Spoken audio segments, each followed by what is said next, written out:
it's pretty amazing that technology allows us to talk about, across the world. So, Mate, it's absolutely mad, isn't it? it is. I want to introduce you to the audience here, and obviously a lot of those people here are some of your followers that know you really well, but I also want to make sure that we introduce you to some of the SPRTER audience that may not yet be as familiar with you. So we're really learning from an Lithuanian UFC fighter today, Modestas Bukauskas, who began his career in kickboxing, four-time British champion, before moving on to Cage Warriors and winning Cage Warrior Championship in 2019, and then moving on to the UFC in 2020, where he became the first ever Lithuanian to win a UFC match in July 2021. Welcome to the show. Oh, thank you so much for having me, mate. I really appreciate it. We appreciate you. You've been with the SPRTER community for a while now. And I also want to mention that you have your experience store set up on the SPRTER app, where you offer exclusive experiences to your followers and then supporters in here, whether it's a one-on-one training, a nutritional plan, or any sort of personalized video. So it's really a great way to connect with you and learn from your experience, obviously, that you have had in a long career of fighting. So that's something to keep in mind as well for your audience, our audience, that anyone interested in learning more about fighting, head over to the SPRTER app, follow Modestas, and check out some experiences there. But let's get into this. Take me back to when you started pursuing kickboxing. Take me back all the way. How did it start? Well, to be honest, it was sort of thrust upon me, I guess, if you will. I was about 5 years old, and at that time, my dad had been competing, and I think he literally retired whenever I was born. So I'm the cause for his retirement. Sorry, everyone. But yeah.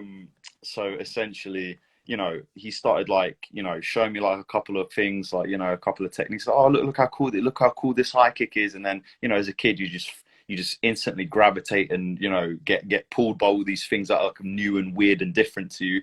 And I thought it was quite interesting. But then about 2 weeks later, it's like, all right, now we're training hard. Where there's no messing about, no fun and games. It's time to get serious. And obviously, at that time, I guess you could say I saw it as, oh, why the hell am I doing this? I'm being forced to train and stuff like that. And I didn't really want to do it. And then, but then, later on in life, you find out it gives you discipline.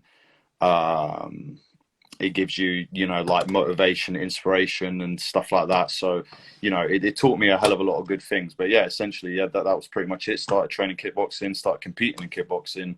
And then, yeah, I just started branching out. My dad taught me Sambo as well. So then I ended up competing in judo as well. And then, it was quite a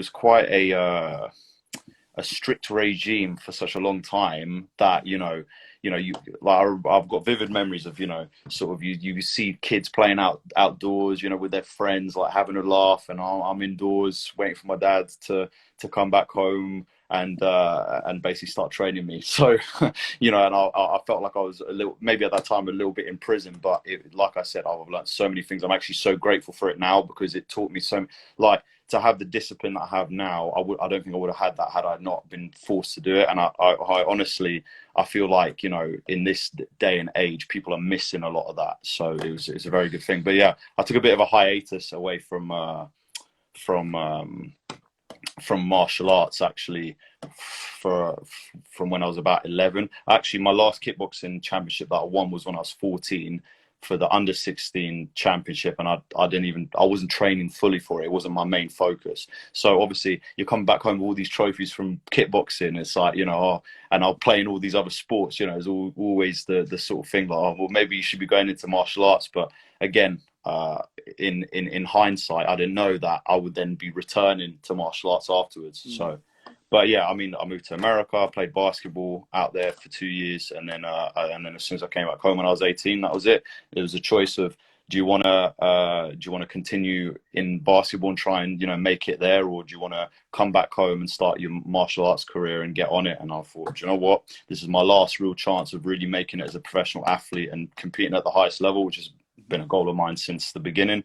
So I took it full stride after that. All right, that's amazing progression here. As I think what we see here is that when parents are the trainers, their expectation towards their own kids is usually much higher than the expectation towards others. So I think I can empathize with that regime that the parent had. Now I would assume that not just the discipline but also the skill came in handy when people have been trying, how kids are, they try to mess with you. I would assume no one's really tried to mess with you when you grew up. Well, I was never, do you know what, it's funny, this whole journey of life that I've been on, I was never the most confident kid, even though that seems like a very distant memory now. Like I was very shy, I was very skinny. Like, when you're in school and you're doing shot put, and then the girls say to you, "Oh, well, why are you doing shot put? You're really weedy." I'm like, "What?" And I even had to like ask them like what that all meant, and it basically just means you're really skinny. I was just like, "Well, that's not the kind of look I'm trying to get from chicks." Do you know what I mean? So, but yeah, obviously as time went on, and you learn certain experiences in life, and I think I always had confidence in competing, or I sort of, because again, you don't know anything else, so you just that's sort of like all like that. It's funny, I think that helped me to adjust to the nerves and the butterflies prior to competition, because you're so used to it. But in school, I mean, look, I had a couple of little scraps, one of which where a guy hit me with a chain. So like literally I had problems with this because I got bullied when I think every fighter seems to have gotten bullied, and that was their sort of, but I've always had the personality of just being a nice kid. Like, I just want to be courteous. I don't want no trouble. I just want to sort of just be left alone, do my own thing. But I've always had this thing I always wanted to be popular, but I just never was. Like, for the longest time, I was never popular.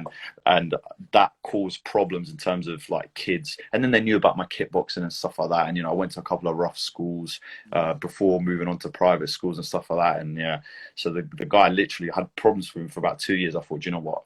F this, I'm going to go and sort this out. And then I didn't expect him to hit me, and then next thing you know, he grabbed a chain, hit me in the face, and then he just ran straight after. So I ran after him, I caught up with him, gave him literally 2 punches, he was on the floor straight away. I was like, well, that was quite easy. But then unfortunately, my nose was fractured, even though later on down the line it's now fractured in the other direction. But anyways, so and then obviously since that point, I think that's where, like, certain bits of, my popularity started changing. I went to a different school, and I've just been, like I said, I've been on a roller coaster. I had a lot of problems when I was younger, but then when I started getting to like 16, never really had much problems. And in terms of like, people saying stuff to me or bullying me, I guess you could say, I never had that. But there was always a sense of I wanted to find myself, because I was never the most popular guy, and I always wanted to be. And that was like a massive goal of mine, like, is to have like self-recognition, and I was just never getting it. And then, yeah, I think slowly as time went on, my confidence grew, and then I was able to get that recognition that I've sort of been so searching for, And do you feel that I mean, when you're in a ring, right? When you're in the spotlight right there, there's all eyes on you, cameras on you.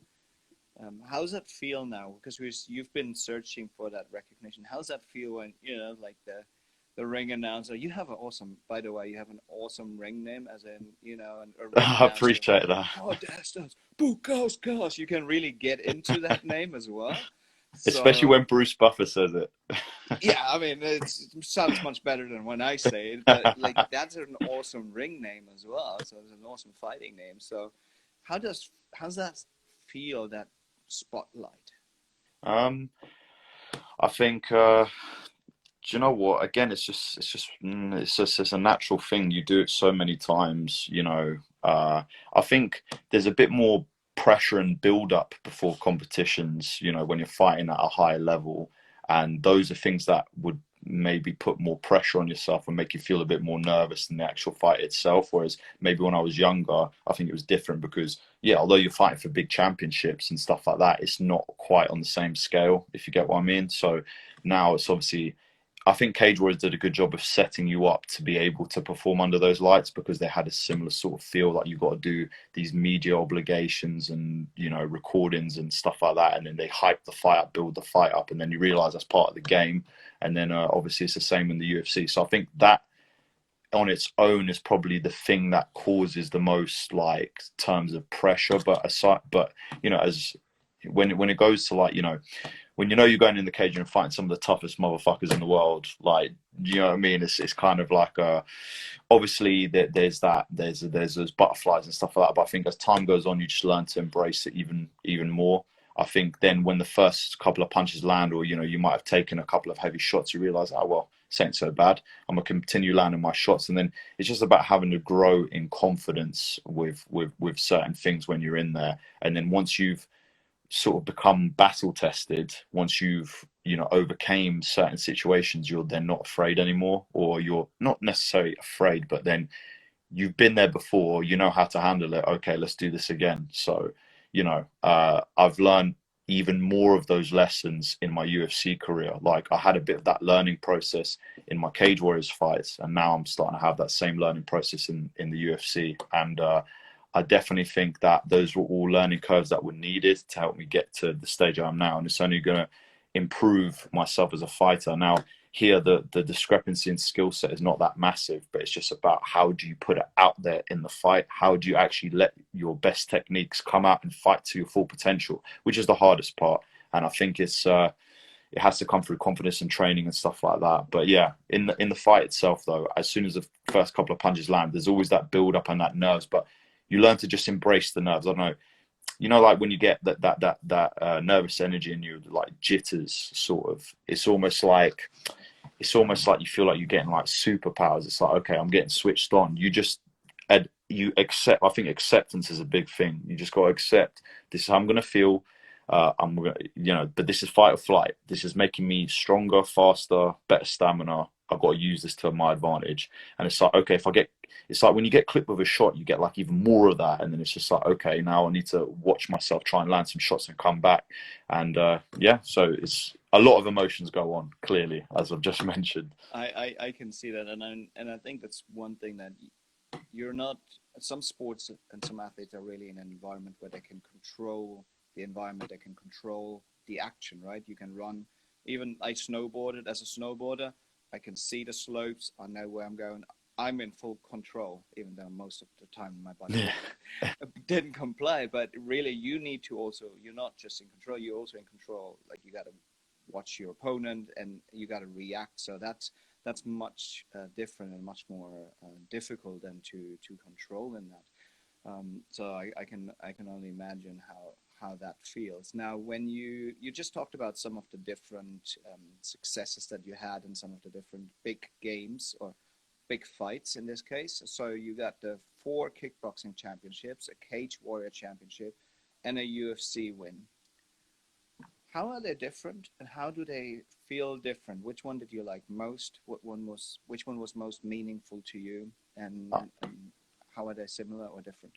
I think so. I can describe them the best, that each had their own meaning at that particular time in my life, or they had a different meaning, I guess you could say. So I think, as you know, when I was younger, when I was you know, winning kickbox, that was my validation. That was my, do you know what? This is something that I'm good at. I'm winning and I'm competing, and people are recognizing me for this. Never been recognized for anything else. I wasn't one to talk to you know, to people and stuff like that. Like I said, quite shy, and all I knew was train hard, eat, sleep, go to school, and that's it. And never, like I said, just it was that was for me, like, do you know what? This is somewhere where I can thrive and actually feel like, do you know what? I'm actually doing something, and I can feel, I guess you can say, I felt like, you know, success, that it puts me in, like, a different world. It's like it's a way for me to get away from everything. Like that was me actually feeling on top of the world, like head in the clouds. I'm like, okay, that's why I kept on striving for that feeling. I just wanted it more and more. When it came to the Cage Warriors belt, it was I think it's going to be very similar to how my UFC career is probably going to go.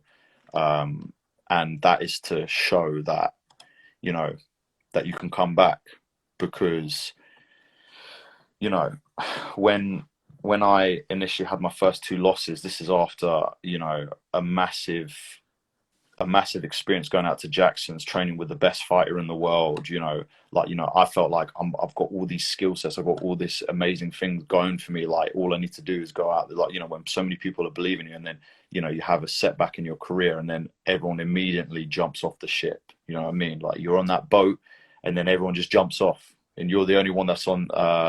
You're the only one that's on the on the boat, if you will, and you're sailing by yourself. And the only people that were really there for me were like my really close people, and obviously like my family and stuff like that, my dad. And so they're the ones that were telling me, you know, don't give up. So it was a massive story for me to be able to come back, rise through the ranks, and prove everyone wrong. There's so many people doubting me, and for me to then prove all those people wrong and like show them that, like, listen, there's a lot more to me than what you really think. And for everyone to just keep counting you out, especially when I won that belt for Cage Warriors, no one thought I was going to win. Everyone counted me out. They all said, "Oh, the other guy's going to go to the UFC and blah blah blah." And now the script has been flipped. Now I'm the one in the UFC. Do you know what I mean? Although that fighter is very good and he's doing very well in the PFL, obviously I wish him all the best. But you know, so for me, that was the moment where after the fight, you're sitting there and you're like, I can't believe this is happening, because you've been visualizing it, you've been dreaming about it, you've been thinking about it, and everything has been, you know, as I say, for me, I say life's all about momentum, and my momentum at that time was massive, winning fights, having a little setbacks here and there, but always climbing and growing and stuff like that. And yeah, and then the dream about getting into the UFC finally was well within reach. And then I was like, I can't believe that I'm actually the things I've been dreaming about and visualizing and hoping for and working towards has finally come true. And all these people that thought I couldn't do it, I can do it. And now there's one thing where in my UFC career, my debut went obviously to plan, and then I've had these setbacks. One thing I will 100% continue to say is that it's not due to a lack of skill set. Although I've not shown my wrestling in the fights, although I've not shown my jiu-jitsu and stuff like that, it's about how you best able to use your skill set to get the most potential at yourself when you're in the cage itself. And I needed these learning lessons to be able to unlock that. So in some ways I've unlocked more of my potential, and in some ways I sort of kept it inside, and I need to let out more. And I'm very thankful of those losses that I've had, because it has taught me everything I need to be able to go and win and succeed. And obviously now, being on the sidelines, it gives me, you know, a bit of time to sit and reflect. So this is going to be another, you know, you can be the hero of your own story. I keep saying that, and it really rings true in my whole life, because I've never had a stretch where I haven't had a setback. So for me to be in the position that I am, showing people what I can do, my skill set, I want to show that I'm a, you know, like I say, everyone can see that I'm a warrior and that I won't back down. You know, I can, you know, taking shots, I can still come back. But now it's time for people to see what really all the skill sets that I've got. So I'm really looking forward to that. Like, you know, although it makes the whole story seem a hell of a lot better when you've come back from a massive amount of adversity, when you think literally everything's against you. You think the momentum was just all really bad after that first UFC win. The momentum was going completely the opposite direction. But now it seems like I'm starting to get the curve going back up again. So like I said, I'm just excited for the future. And I mean, you touched on so many different aspects that I think that we wanted to get into, as in how do you learn from that? And it's really, it's like, I mean, Michael Jordan said how many shots he missed in a game or in his career, and that's obviously, missing shots is just one of the things. So you miss one shot in UFC, and the other guy lands a big jab, and you're out. So I mean, that's there's, I think at that level there's also so much luck involved that Oh, that I think it's like, once you fight there, it's yes, like obviously you need the skill to get to that level, but there's so much luck involved as well. And I think the learning moments that you touched on, they're going to be crucial. Now, we've had a lot of support in the comments here. People asking how your knee is, and um, and they're wishing you a speedy recovery and all of those things. Can you touch on health, or is that too Yeah, far to? yeah, I will. I'll go into it. I have to obviously firstly say thank you so much to everyone for all your support and love, and you know, show me that, like, gives me even more motivation, inspiration, and all the things needed to go out and do my thing. Because I thought it was really, really crazy how, you'd expect to get a lot of hate mail in your messages, but in reality, after that last fight, I've had loads of support from people from all across the world, and it's meant a hell of a lot to me. And I've got to say, that's what it gives me, that extra fire. Also, I've got to say thank you to Miss Brady. I remember from high school. It's mad that you still connect with people from way back and everything. Obviously, I think it's like 9 years now, or no, yeah, something like that. 9 years since then, so it's crazy. So shout out to her. But yeah, in terms of the injury, I don't mention it much, but I came into this fight compromised. So, but I think every fighter goes through that. We heard about Darren Till with his particular injury. So yeah, like, I came into it with my knee already being a little bit compromised, and it was exacerbated from the strike in the fight. Um, but what I will say is that my knee will actually be stronger than it was prior to the fight. I think my knee after this operation will be the strongest it's been since 2019. And that's saying something. It's been something that I've, progressively been having to deal with that I didn't even realize until, I talked to physicians and figured out the timeline of everything and all the, different tests that we've been having and stuff like that. So, it's looking like, so I'm having my operation, my procedure tomorrow. It seems as though that the recovery will be about 4 to 5 months, and that is really good in comparison to it could have been 9 to 12 months. So I'm actually very grateful and blessed that it's not as long. You know what I mean? It won't be as long as what I would have thought. So, and we'll be fixing all the prior injuries. So, in a way, everything's working absolutely great. So, I'm fixing things that were a bit faulty, and now I'm almost coming out as a bionic man. He's coming out with a new leg. You know what I mean? And I'll be able to. Then I'll really be able to show out my full skill set, because if you can imagine, there's certain things that you're not able to do in the fight because of, like, if you notice, I didn't throw one side kick because I couldn't. So it's like, there's certain things that now, okay, it's gonna, I talk about unlocking your potential. Well, there you go. That'll be one way of unlocking my full potential. And so yeah, man, and I'm gonna fix the nose as well, because it is a little bit broken. And they obviously need to do stuff to fix the airways and stuff like that. So, but yeah, so I get the 2-for-1 special tomorrow, and then I come out of it, all bandaged up. But when I come back, I'm definitely gonna come back with a bang. That is for sure. I've done it before, and I tell you what, I'm gonna do it again. I think that mentality is really what sets professionals apart from those that don't go pro. Is that, yes, I can overcome this adversity, and I can really overcome all of these setbacks, and I'm going to come back stronger.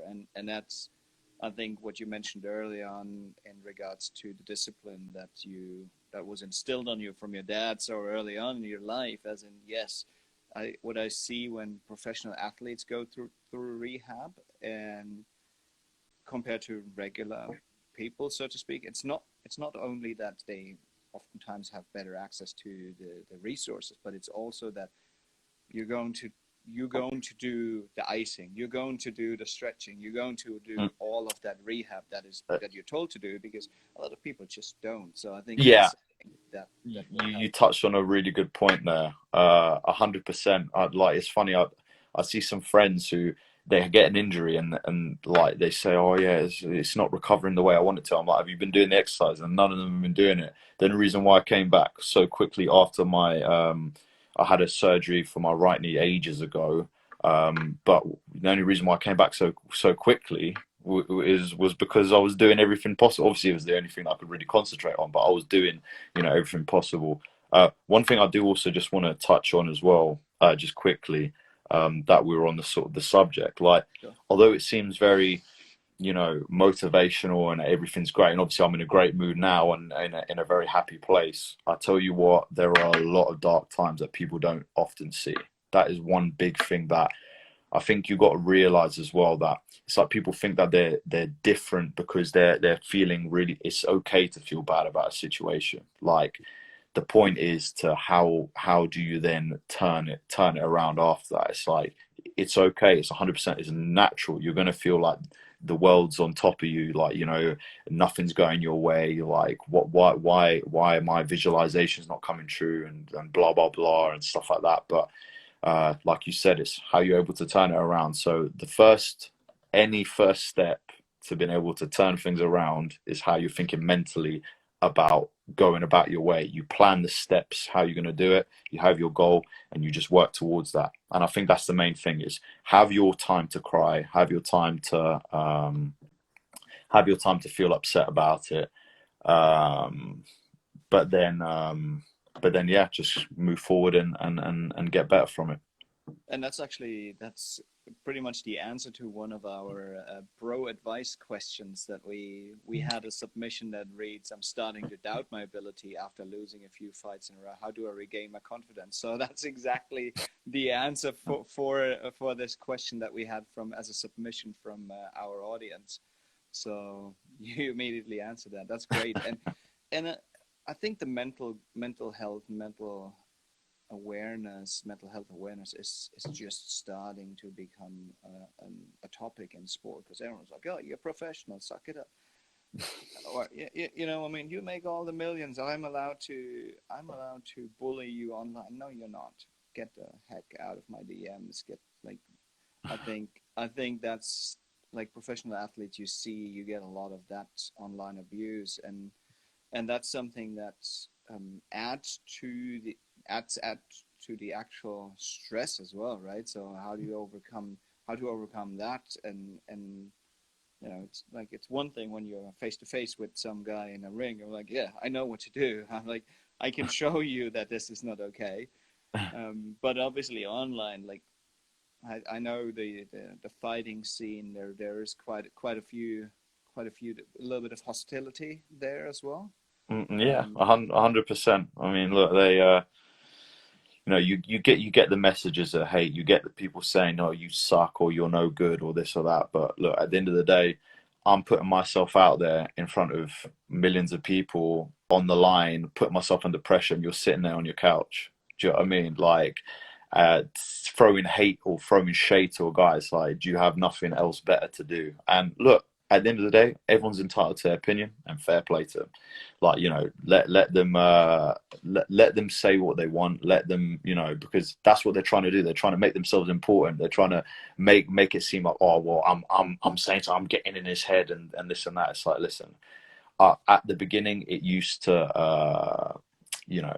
really, like, sort of get to me, but now it's just like, look, at the end of the day, you're gonna have these people that are gonna say something. And funny enough, you realize you've got a lot more support than you got hate. So you just take in all the good support and the good energy, and you keep vibing off of that energy, because who else is going to put themselves on the line in front of the world to face possible humiliation and stuff like that? Do you know what I mean? So I'm ready and willing to do that and embracing everything. And those people are just the ones chatting about it, and they'll look back on their lives and think, oh well, I really did nothing. Do you know what I mean? So whereas I'm out there literally putting it all out on the line. So I think it takes time with that to sort of learn that. Like I said, it used to affect me before, but now it's just a case of, well, you understand. And look, the point that people are talking is another great thing. It's like, let them, because at the end of the day, that's bringing attention, that's putting more eyes on the person involved, and we'll take that. And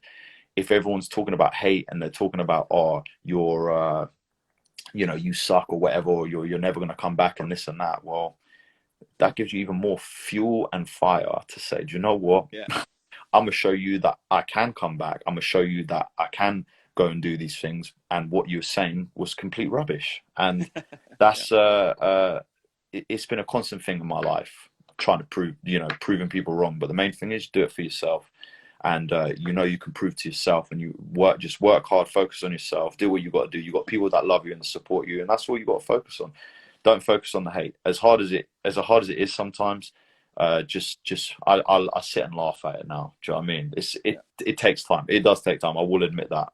So I know we're pushing up on time, but I have one last question. yep. Because you've just been talking about support and a lot of support you get a lot of support from Lithuania. You get the Lithuanian flags. What's it mean for you to represent Lithuania as well and get that support?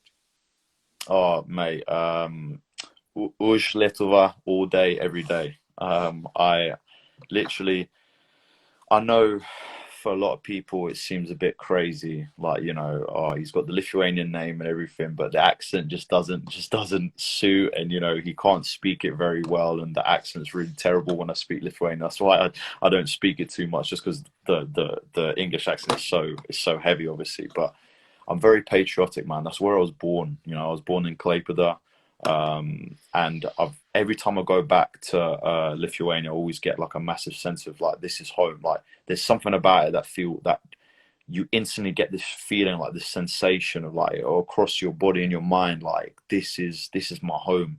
Do you know what I mean? You get a sense of like I should be here in a way. Do you know what I mean? It's like, don't get me wrong. Obviously, when I'm in Britain, you know, obviously having lived there for so long, you feel the same way, but you know it's almost like a different way. Do you know what I mean? Whenever, and it's been a while since I've been back to Lithuania, so I'm definitely going to book a trip at some point to go out there and visit.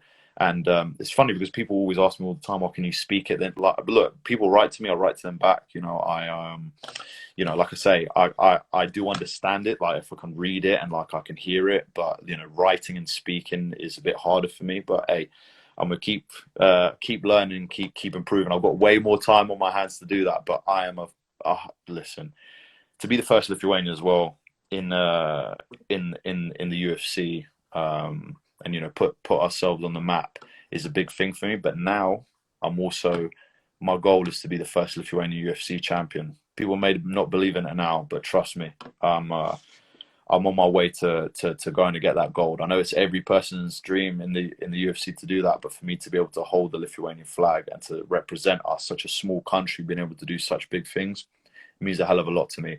And I want to fully represent, support, and you know, put us on the map, and even get more Lithuanian athletes into the UFC via just someone else being able to do it.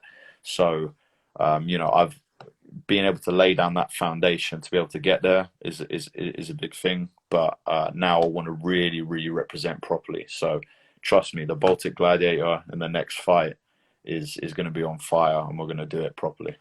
Awesome. Yeah, we wish you speedy recovery. Obviously, all the best with the surgery, and we're excited to follow along with the career and the recovery as well.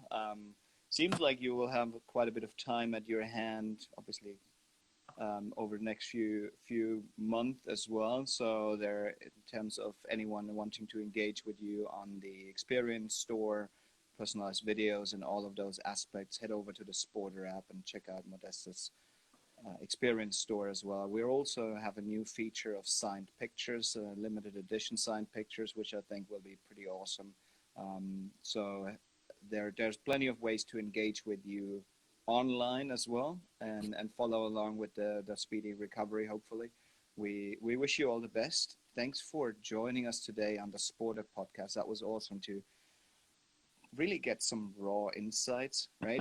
A lot of people, when they talk podcasts, like, yeah, it's about, let's put on a facade. I really enjoyed how you went deep, and I think that's awesome for our podcast, for our listeners, to learn more about MMA, what the good sides are and what some of the dark sides are, and how that plays out. And I really enjoyed how authentic you represented. Oh, Thank I you so much for appreciate that, joining man. us. I appreciate that. Like I say, what you see is what you get, and I've definitely learned that over the course. But the main thing is be unapologetically yourself. Doesn't matter who you are, just be yourself. So yeah, man. But thank you so much for having me on. I really appreciate it. It's been an absolute pleasure talking to you. It's really nice meeting you properly and everything. So yeah, man. Just obviously we'll stay in touch and everything. And yeah, here's to the comeback.